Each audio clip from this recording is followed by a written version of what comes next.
அருண்குமார், மக்கள் பாதை, வடமேற்கு சென்னை துணை ஒருங்கிணைப்பாளர். இன்னைக்கு பார்த்தீங்கன்னா, நம்முடைய சென்னை குடிநீர் ஆதாரமாக விளங்குற மிகப்பெரும் ஏரிகளில் புழல் ஏரி அப்படின்றது ஒன்று. இங்கத்துடைய மாசுபாடு அப்படின்றது இன்னுக்கும் யாருக்கும் பல பேருக்கு தெரியலன்றது நிதர்சனமான உண்மை. இதை நாங்கள் இளைஞர்கள், மக்கள் பாதை மற்றும் தன்னார்வலர்களான இளைஞர்கள் எல்லாம் இணைந்து சுத்தம் பண்ணிட்டு இருக்கோம். இது இந்த ஒரு நாளுக்கான நிகழ்வு கிடையாது. ஏன்னா புழல் ஏரி அப்படின்றது 18 கிலோமீட்டர் அளவுள்ள சுற்றளவு. இது ஒரு நாளில் முடிக்கக்கூடிய சாத்தியம் கண்டிப்பாக கிடையாது. ஆக இந்த பணியானது ஒவ்வொரு ஞாயிற்றுக்கிழமைகளிலும் விடுமுறை நாட்களும் செயல்படும். இதுக்கு எங்களுக்கு தேவையான எல்லாமே என்னன்னு பார்த்தீங்கன்னா, வாலண்டியர்ஸ் எல்லாருமே ஒன்று சேரணும். நமக்கான குடிநீர் ஆதாரங்களை நாம தூய்மைப்படுத்தணும். நம்முடைய குடிநீர் என்பது முக்கியம். ஏன்னா இன்னைக்கு குடிநீர் பற்றாக்குறை அப்படின்னு சென்னை மாநகரத்தில் ரொம்ப அதிகமாகவே இருக்கு. இந்த நேரத்திலையும் நம்முடைய குடிநீர் தடாகத்தையும் நாம் சுத்தம் பண்ணலாம். இது ஒரு வேதனைக்குரியதாக வர முடியும். இப்போ இந்த பதிவு பார்த்தீங்கன்னா, இது உயரக்குரிய தூய்மையான பகுதின்னு சொல்ல முடியும். ஏன் அப்படின்னா, இந்த விட இன்னும் மோசமான பகுதி அந்த பக்கம் இருக்கு. அதாவது இந்த பக்கம் பார்த்தீங்கன்னா, பிளாஸ்டிக் கழிவுகள் மற்றும் பேப்பர்ஸ், பாட்டில் அந்த மாதிரி விஷயங்கள் தான் இங்கே இருக்குது. ஆனால் அந்த பக்கம் பார்த்தீங்கன்னா மனித கழிவுகள் இருக்குது. அதாவது அதை ஒரு கழிவறையாக பயன்படுத்திட்டு இருக்காங்க.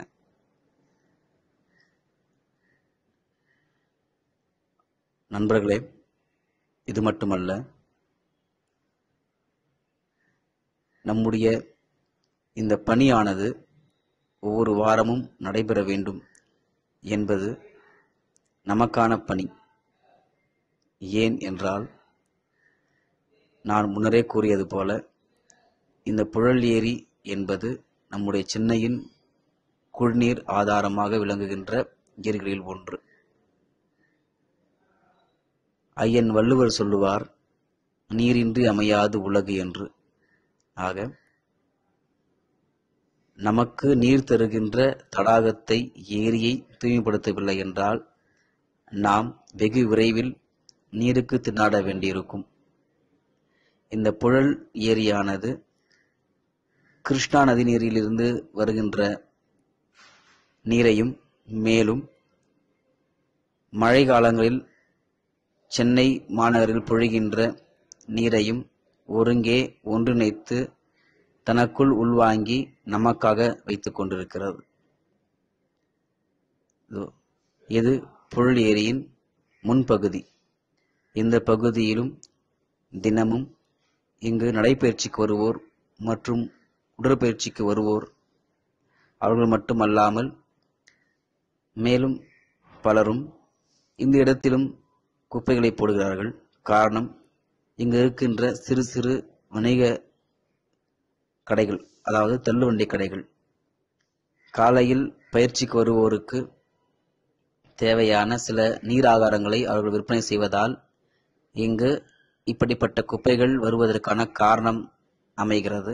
ஆகவே அதை போக்க மக்கள் பாதை இந்த பகுதிகளில் விரைவில், அதாவது இந்த நிகழ்வின் அடுத்த வாரங்களில் இந்த பகுதிகளில் பிரத்யேகமான குப்பை தொட்டிகளை அமைக்க திட்டமிட்டிருக்கிறது.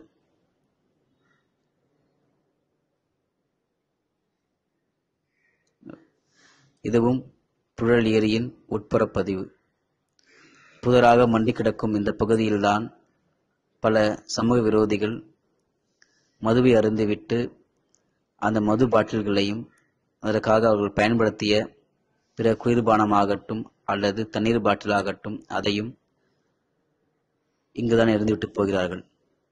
ஆக இந்த புதரை நாங்கள் தூய்மை செய்வதற்கான காரணம், இங்கு மீண்டும் மது பாட்டில்கள், தேவையில்லாத மற்ற பாட்டில்கள் எல்லாம் இங்கு வரக்கூடாது என்பதற்காகத்தான்.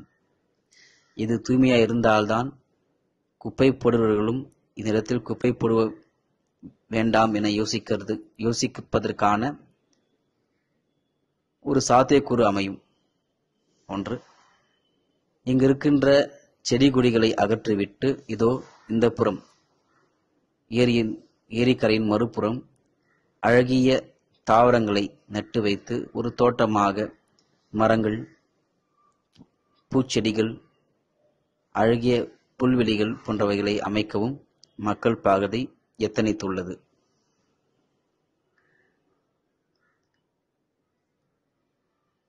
இது நெடுஞ்சாலைக்கு அருகில் இருப்பதால் இந்த பகுதியை வெகு விரைவில் நாம் தூய்மைப்படுத்தி விட்டோம் என்றால் இந்த இடத்தினை மக்கள் வெறும் நடைப்பயிற்சி உடற்பயிற்சிக்காக மட்டுமல்லாது சுற்றுலா தலம் போலவும் பயன்படுத்த ஏதுவாக இருக்கும். ஆக நமது அரசுக்கு சுற்றுலாத்துறையின் மூலம் வருவாய் வருவதற்கும் மக்கள் பாதை சிந்திக்கிறது.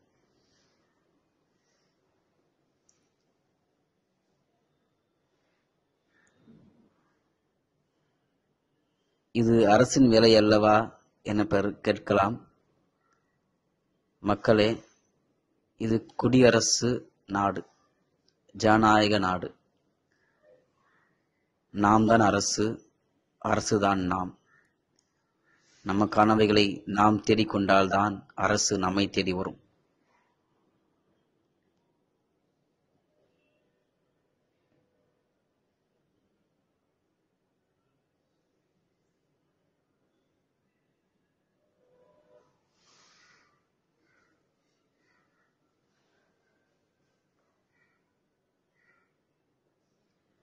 இந்த பணியில் ஆண்கள் மட்டுமல்லாது பல வகையில் பெண்களும் பங்கேற்றிருக்கிறார்கள். ஏன் குழந்தைகள் கூட பங்கேற்றிருக்கிறார்கள். ஆக இது உணர்வு சம்பந்தப்பட்ட விஷயம். நம்முடைய நமது என்ற அந்த உணர்வில்தான், அந்த உணர்வின் வெளிப்பாட்டில்தான் இவர்கள் அனைவரும் இந்த இடத்தில் வந்து நமக்கான பணியினை இன்னும் மாற்றிச் சொல்ல வேண்டும் என்றால் தனக்கான பணியை முன்னெடுத்திருக்கிறார்கள்.